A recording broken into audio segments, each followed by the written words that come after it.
Welcome to VPR economics. మనం AP socio economic survey నుంచి macro economic aggregates గురించి తెలుసుకున్నాం. దానిలో భాగంగా గత వీడియోలో మనం జిఎస్డిపి గురించి తెలుసుకున్నాం. రాష్ట్రం యొక్క జిఎస్డిపి ఎంత ఉంది, స్థిర ధరల వద్ద రాష్ట్ర జిఎస్డిపి ఎంత ఉంది, దానికి కంపేర్ చేసుకుంటూ భారతదేశం యొక్క జీడిపి ఎంత ఉంది అనేటువంటి అంశాలు చూసాం.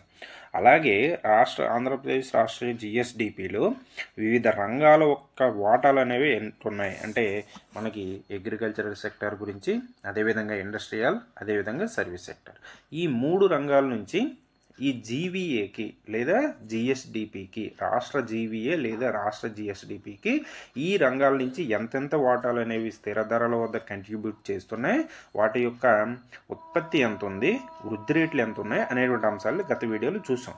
ఇప్పుడు ఈ రాష్ట్ర జిఎస్డిపిలో మనకు మూడు రంగాలు ఉంటాయని చెప్పుకున్నాం. అది ఒకటి అగ్రికల్చరల్ అని, ఇండస్ట్రియల్ అని, సర్వీస్ సెక్టర్ అని మూడు రంగాలు ఉంటాయి. సో ఈ మూడు రంగాలు అనేవి స్థిర ధరల వద్ద అంటే 2011-12 ధరల వద్ద ఎంత ఉత్పత్తిని సాధించాయి అంటే ప్రస్తుత సంవత్సరం 2023-24 ఆర్థిక సంవత్సరానికి ఎంత ఉత్పత్తిని సాధించాయి, ఎంత వృద్ధి రేట్లు సాధించాయి అనేది ఒక్కొక్క రంగం గురించి తెలుసుకోవాలి. ఇప్పుడు ఈ వీడియోలో మనం అగ్రికల్చరల్ అండ్ ఎలైడ్ సెక్టార్స్ గురించి, ఈ అగ్రికల్చరల్ అండ్ ఎలైడ్ సెక్టార్స్ అంటే వ్యవసాయ అనుబంధ రంగాలు అనేవి స్థిర ధరల వద్ద రాష్ట్ర జిఎస్డిపిలో స్థిర ధరల వద్ద ఎంత ఉత్పత్తిని సాధించాయి అనేటువంటి అంశాలని, ఎంత గ్రోత్ రేట్ సాధించాయి అనేటువంటి అంశాలని ఈ వ్యవసాయ రంగం గురించి ఈ వీడియోలో చూడడం అనేది జరుగుతుంది. సో చూడండి, ఈ అగ్రికల్చరల్ అండ్ ఎలైడ్ సెక్టార్స్లో మనకి ఏమేమి ఉంటాయంట, వ్యవసాయ అనుబంధ రంగాలు అంటాం కదా. సో ఈ వ్యవసాయ అనుబంధ రంగాలు ఏముంటాయి, అగ్రికల్చరల్ వ్యవసాయం, హార్టికల్చర్ ఉద్యానవన పంటలు, అదేవిధంగా లైవ్ స్టాక్ కోళ్ళ పెంపకం, ఆవులు పశువుల పెంపకం, ఇవన్నీ కూడా ఫారెస్ట్రీ అండ్ లాగింగ్ మనకి అడవులు మొదలగునవి, అదేవిధంగా fishing and aquaculture Matsya Sampada గురించి మనకి ఈ వ్యవసాయ అనుబంధ రంగాల్లో తెలుసుకోవడం అనేది జరుగుతుంది. సో మనకి స్థిర ధరల వద్ద 2011-12 ధరల వద్ద అగ్రికల్చరల్ అండ్ ఎలైడ్ సెక్టార్స్ అనేవి అంటే వ్యవసాయ అనుబంధ రంగాలని జీవీఏ పరంగా చెప్తాం. చూడండి, జిఎస్డిపి పరంగా చెప్పాం. ఎప్పుడు కూడా మనం ఈ రంగాల యొక్క వృద్ధి రేట్లు కావచ్చు, కంట్రిబ్యూషన్ అని జీవీఏ పరంగా చెప్తాం. ఎందుకోసం అంటే మనకి జిఎస్డిపిలో ప్రోడక్ట్ ట్యాక్సెస్ కానీ ప్రోడక్ట్ సబ్సిడీస్ అనేటువంటి అంశాలు తీసుకోం. జీవీఏలో ఆ ప్రోడక్ట్ సబ్సిడీస్, ప్రోడక్ట్ ట్యాక్సెస్ అనేటువంటి అంశాలు తీసుకుంటాం. అంటే ఉత్పత్తి జరిగిన తర్వాత ఈ ట్యాక్సెస్ ఎంత వేసాం, అదేవిధంగా మన సబ్సిడీ ఎంత ఇచ్చాం అనేటువంటి అంశాలు కూడా తెలుసుకోవడం కోసమని జీవీఏని లెక్కిస్తాం. సో ఈ జీవీఏ పరంగా దీన్ని లెక్కిస్తాం. సో జీవీఏ పరంగా వ్యవసాయ అనుబంధ రంగాలు అనేవి స్థిర ధరల వద్ద 2023-24 ఆర్థిక సంవత్సరానికి ఈ అడ్వాన్స్డ్ ఎస్టిమేషన్లో ఎంత ఉత్పత్తిని సాధించండి 2,17,403 కోట్ల రూపాయలు అనేది ఉత్పత్తి సాధించడం అనేది జరిగింది. వృద్ధి రేట్ ఏమో 1.69% వృద్ధి రేట్ అనేవి సాధించాయి. వ్యవసాయ అనుబంధ రంగాలు అనేవి వ్యవసాయ అనుబంధ రంగాలు అనేవి మనకి 2023-24 ఆర్థిక సంవత్సరానికి స్థిర ధరల వద్ద ఎంత ఉత్పత్తిని సాధించాయంటే 2,17,403 కోట్ల రూపాయలు ఉత్పత్తి సాధించాయి. 1.69% గ్రోత్ రేట్ అనేవి సాధించాయి. ఈ వ్యవసాయ రంగంలో మనం అనుబంధ రంగాలు ఏముంటాయని చెప్పుకున్నాం, అగ్రికల్చరల్ వ్యవసాయం అని, horticulture, livestock, forestry and logging, fishing and aquaculture, ఈ 4 వీటికి సంబంధించినటువంటి ఈ ఉపరంగాలు అనేవి ఈ 2,17,403 కోట్ల రూపాయల్లో ఈ ఉపరంగాలు అనేవి ఎంతెంత కంట్రిబ్యూషన్ ఇచ్చాయి, ఎంత వృద్ధి రేట్లు సాధించాయి అనేది కూడా మనం చూడాలి. ఇప్పుడు చూడండి, ఇది ఈ వ్యవసాయ రంగంలో ఉన్నటువంటి ఉపరంగాలు.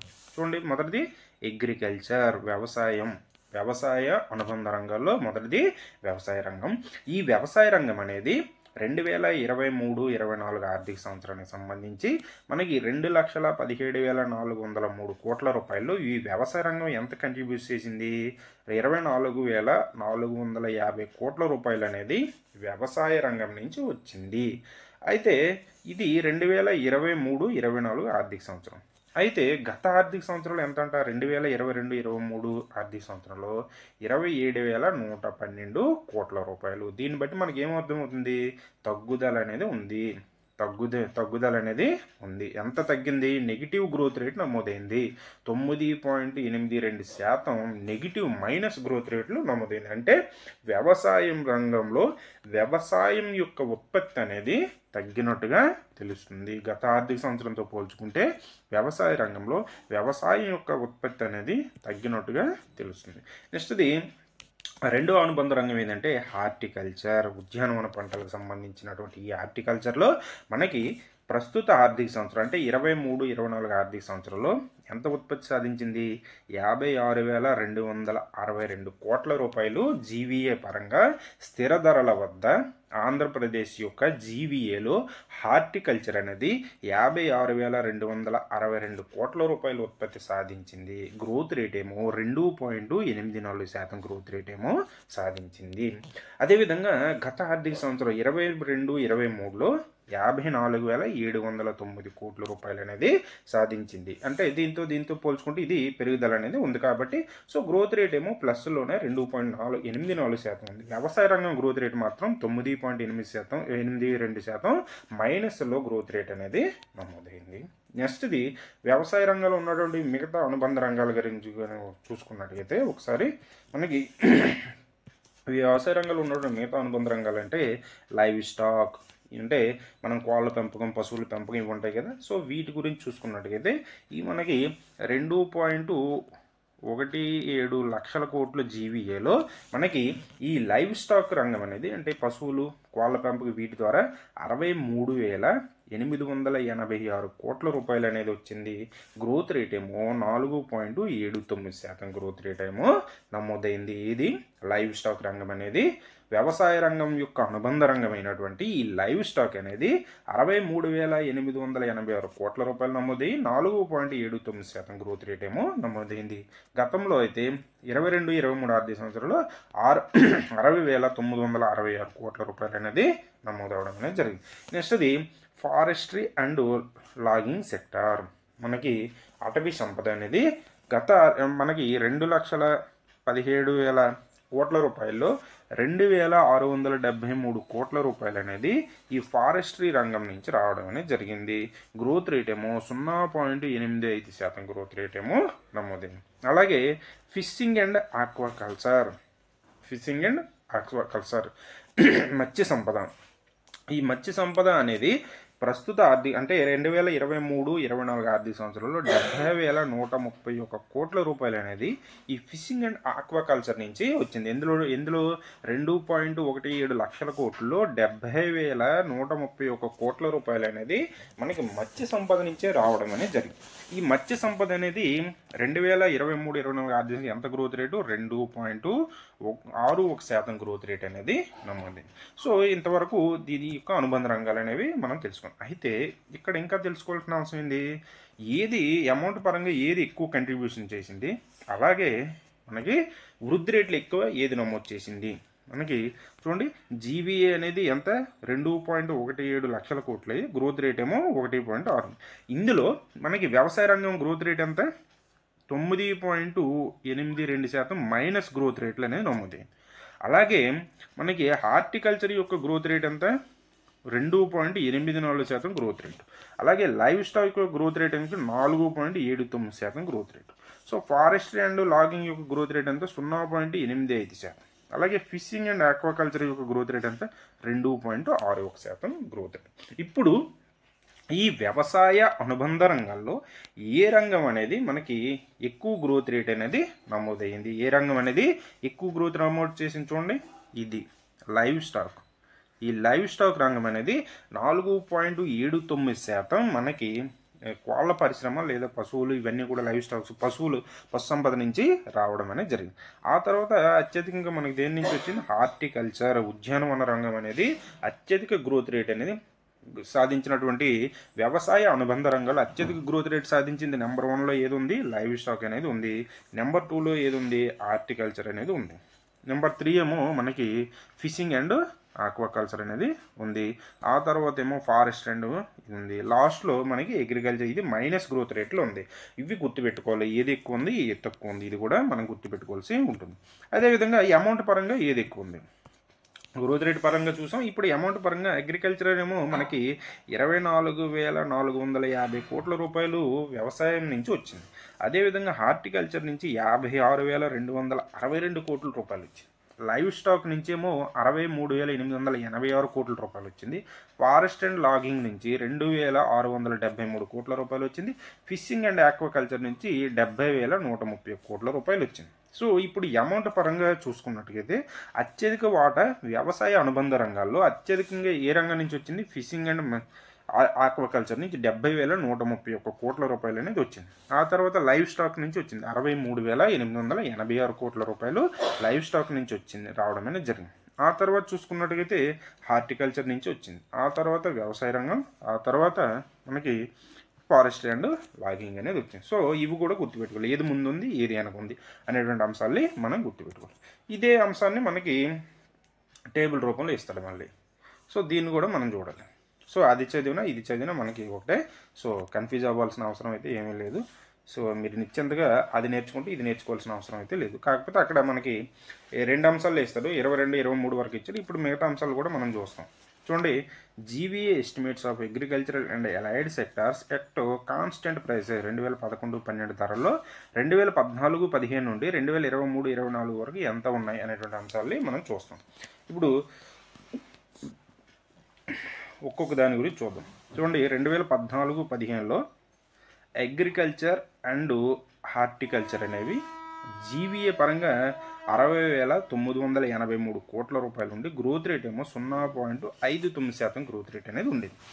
అదేవిధంగా లైవ్ స్టాక్ ఏమో 31,185 కోట్ల రూపాయలు ఉండి 4.92% గ్రోత్ రేట్ అనేది ఉండేది.